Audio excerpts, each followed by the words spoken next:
Hi, this is Angel from AirCorp. If you are thinking to register a business in Hong Kong, you may wonder what is the right setup for you.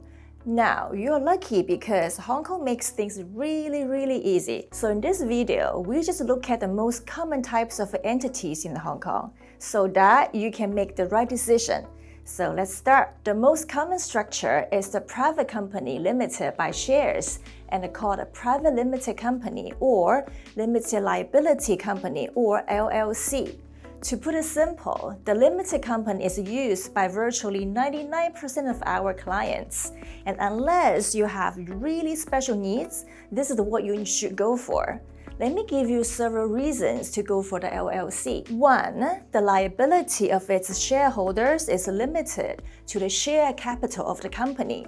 2. The share capital of an LLC can be as low as $1 Hong Kong. 3. You can have as many shareholders as you need in an LLC, and you have maximum freedom in the way you can organize their relationship. And 4. A limited company is easy to set up and quite cheap to maintain. So to be honest, it is very simple. Unless you wanted to do something that is really special, just go for the limited company. So if you want to register your company, just reach us or watch the video until the end. Another type of a popular setup is a sole proprietorship, which is very different from the LLC. We usually call it sole pro. What is sole pro? Well, it is not a company. It's merely an extension of yourself doing business as a single person. A sole pro and its founder are basically the same person, so it has some pros and cons. If you look at the pros, first, a sole pro is very easy to set up.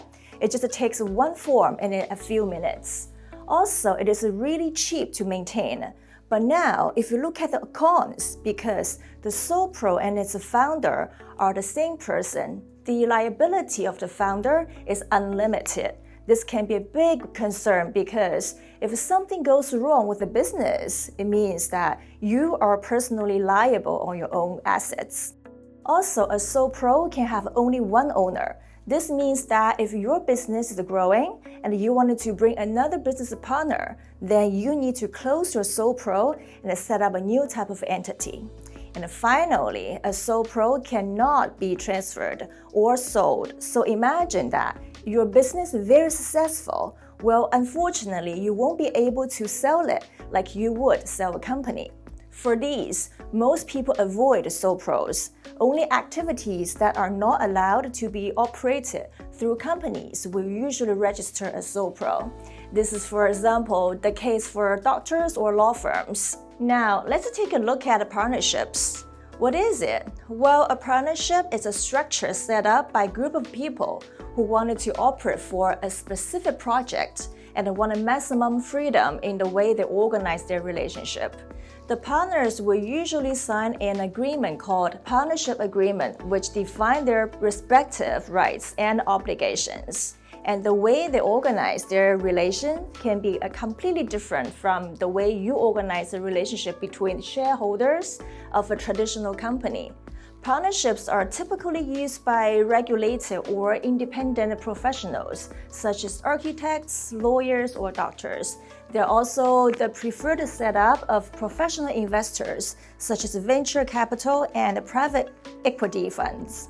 So, long story short, unless you have a specific reason to set up a partnership, it is better that you stay away from it and stick to the LLC. The last type of a business structure is the representative office. To make it simple, rep office is a structure that is established by a foreign company interested to explore the Hong Kong market in view of future investment. So a rep office is basically an extension of a mother company. It does not have independent existence and is not supposed to conduct for-profit business activities in Hong Kong.